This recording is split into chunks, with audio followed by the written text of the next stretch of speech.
Have you decided that weightlifting would be a great thing for you to do, but it seems pretty overwhelming? Well, I want to show you how in Bone Boot Camp we can break that down into the simplest of parts, starting with a deadlift.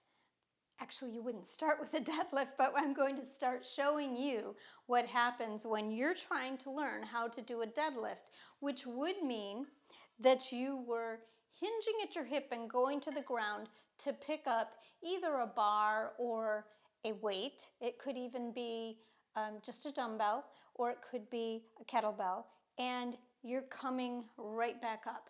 The key to that movement is the hip hinge. And here's the good news.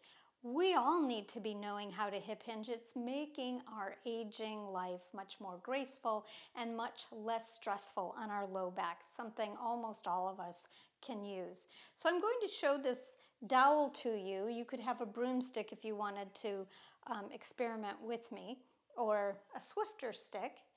I'm going to show you how this can tell us a little something about whether we are keeping our spine in neutral, we're keeping our spine the same, and we're actually doing the hip hinge where our hip is attached to our spine and it takes our spine on a ride around the tops of our legs, tops of our femurs. So in order to do that, we can't change the shape of our spine as we're moving. And believe it or not, it can get a little dicey because many of us have little cheats. For instance, if I've got really tight hamstrings, what might happen when I try to go on this little journey is my tight hamstrings might pull my tail like this. I've just lost contact right here, and I'm compressing my lumbar vertebra. Not a great idea. Another thing that can happen is I'm wanting to come over, and maybe I have a habit over time of lifting my ribs out of my body, thinking that it feels like I'm actually straightening my spine, but I'm not. And I need to find a way to find my ribs back onto the stick. So you'll discover as you try to hip hinge that maybe you have little cheats that stop you from staying on the stick.